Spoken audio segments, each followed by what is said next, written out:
Hello students, so let's begin our today's class. So far अभी तक हमने ये पढ़ा कि इंडस्ट्रियल रेवोल्यूशन का टाइम पीरियड क्या था and why it happened in Britain only. सबसे पहले इंडस्ट्रियल रेवोल्यूशन ब्रिटेन में क्यों हुआ, and then we have also studied that what were the changes that were taking place in Britain.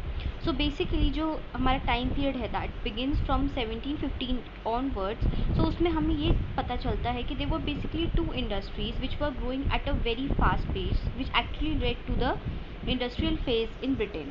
So one was coal and iron, which we have already studied, and today we are going to focus on the cotton spinning and weaving. So we will talk in how in each century there were changes that were taking place in the cotton industry in Britain. So first of all, अगर हम 17th century से start करें, if we talk about the 17th century, so from the 17th century onwards, क्योंकि Britishers India पे ज़्यादा से ज़्यादा control करते जा रहे थे, therefore they have started exporting the bales of cotton. Bales of cotton means cotton in very large amount. They have started importing cotton from India, and later they started, as they started gaining more and more control over India, they started importing the raw cotton which could then be spun and woven in cloth in England. So 17th century में सबसे पहले उन्होंने जो import है अपना कहाँ से start किया, इंडिया से raw cotton का, and 17th century के end तक आते आते now till the early 18th century. Now we are talking about सबसे पहले early 18th century की जो periods है, which means कि 1710 1720 and 1730s.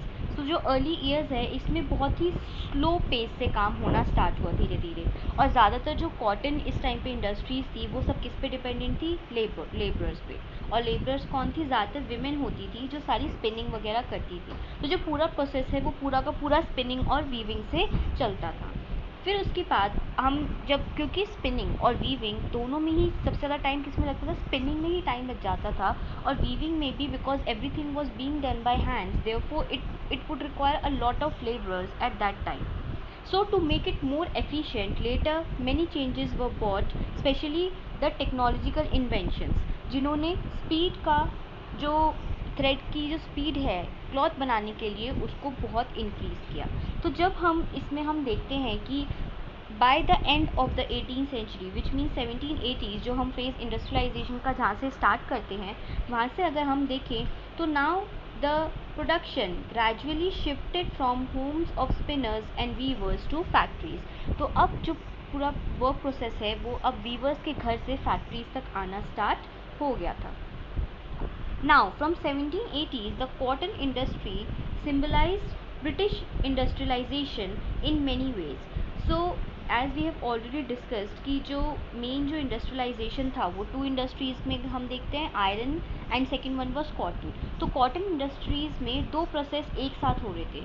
First was that कि जो the raw material was being imported from India, and second one was that the finished cloth was being exported from Britain to other parts of the country, especially in India. तो अब जो India है वो एक raw market बन गया था उनके लिए, जहाँ पे कि वो अपने सारे जो फिनिश गुड्स है वो सेल करे और ज़्यादा प्राइस पे, and they were actually gaining cheap cotton from India because India was one of the colony of Britain. Later on, we see, as we have already discussed in our class, that there were various inventions at that time. Which these invention basically includes the flying shuttle loom, the spinning jenny, the water frame, the mule, and the power loom, which we have already studied in our 10th class as well. So Britain has gained a lot of control on the resources, on the raw material in India. Now, what was its consequence? Its consequence was that even though the factories were there, the factories came up, and there was less handwork and the handloom industries were very less, but still in factories who were working, women were working there, and majorly women and children. Therefore, although there was growth of various industries, but the condition of women in factories, it has grew ugly in the industrial phase, about which we will further read in our chapter. Now, second most important thing which we are going to talk about is the coming up of steam, which is very important. So जब ये realise हुआ कि जो steam है वो उसमें बहुत ही tremendous power है to to generate a lot of power. So it was basically used for the large scale industrialization in Britain. Now we are going to focus how by time these things were being developed and how actually steam contributed to the growth of industrialization in Britain. So earlier what used to happen is that water से hydraulic energy है वो use करी जाती थी और बहुत काफ़ी time से वही यूज़ करी जाती थी as a source of energy. लेकिन बिकॉज फ्लो ऑफ वाटर वो हमेशा एक सा नहीं रहता, therefore they were facing a lot of problem to generate the hydraulic power. Now steam power जब उन्होंने उसको इन्वेंट किया in the 18th century, it was actually providing a tremendous power. Because जब हाई प्रेशर पे steam होती है तो उससे क्या होता है कि बहुत सारी मशीन ऑपरेट करने में बहुत हेल्प होती है, क्योंकि हाई प्रेशर पे it generates a tremendous energy. So now we are going to talk about that how the steam was initially being used and later what were its other uses. So initially अगर हम इस चीज़ को देखें तो steam जो थी it was not only a source of power that was reliable but it was also inexpensive. Inexpensive means it was also cheap enough to manufacture machinery itself. तो machines भी बड़ी बड़ी जो हैं इससे बन रही थी क्योंकि ये बहुत ही चीप सोर्स था एनर्जी का जिसको कि यूज़ करके आगे और मशीन्स बना सकते हैं. नाउ जो फर्स्ट यूज़ है स्टीम पावर का वो किस में हुआ था, इन द माइनिंग इंडस्ट्रीज. सो जैसे जैसे वी हैव रेड अर्लियर कि कोल और मेटल की डिमांड्स बहुत ज़्यादा बढ़ रही थी, इसलिए एफर्ट इंटेंसिफाई हो रहे थे कि ज़्यादा से ज़्यादा जो माइंस हैं उनमें से हमें मेटल एक्सट्रैक्ट करना है एंड कोल एक्सट्रैक्ट करना है. सो देयरफॉर माइंस में स्पेशली फ्लडिंग की बहुत ज़्यादा प्रॉब्लम होती थी. सो इसलिए Thomas Slattery built a modern steam engine called miners friend in 1698 to drain mines, which means कि उन्होंने पहले एक इंजन बनाया है जिससे कि जो माइंस में जो पानी भर जाता है उसको पानी को बाहर निकाला जा सके and it operated on the steam energy.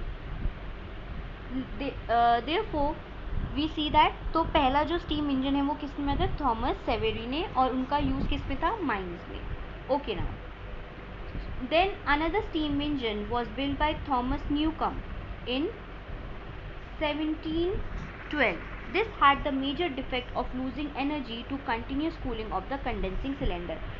ये अब हम जैसे कि हमने पहले भी क्लास में डिस्कस किया था कि जब भी कोई चीज़ बनने में आती है, जिसका भी मैन्युफैक्चर होना स्टार्ट होता है, एप्लीकेशन होने में बहुत ज़्यादा टाइम लगता है. तो although people are trying to build various machinery and various types of things so that they can operate steam properly so that it can be properly used in mines, but there were a lot of trial and error methods as well. Now later on, which is very famous, the steam engine has been used only in the coal mines until James Watt developed his machine in 1769. very important. तो हमेशा जो steam का जो basically use है, हम जैसे पहले पढ़ा कि उसका कहाँ लिमिट था, सिर्फ माइंस में लिमिटेड था. लेकिन अब जब जेम्स वॉट उन्होंने अपनी जो स्टीम इंजन वो लेकर आए, उन्होंने जो मशीनरी डेवलप करी 1769 में, अब उसके जो यूजेस है वो और भी ज़्यादा बढ़ गए थे और एक्चुअली इसने जो रेवोल्यूशनराइज किया पूरे सिस्टम को and how the steam could be actually use to manufacture various machinery as well. So Watt's invention converted the steam power which was capable to provide energy to power machine in factories. Now the steam machines, the steam was not only used to provide some sort of machinery to mining only, but now it was being used in big factories as well because it was capable of providing power to big machineries.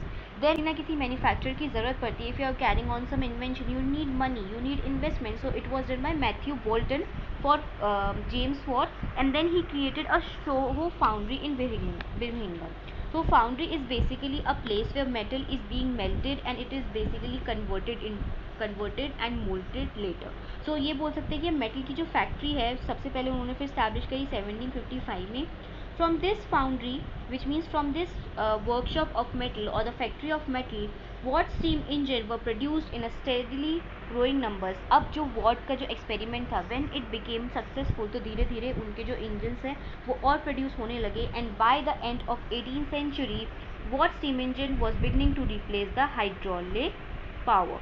हमने इसमें starting में पढ़ा था कि hydraulic power was being used for various centuries, but now by the end of 18th century, now because of the Watt's engines, जो Watt ने अपना steam engine तैयार करे थे, उस वजह से अब हाइड्रोलिक पावर को स्टीम ने रिप्लेस कर लिया था.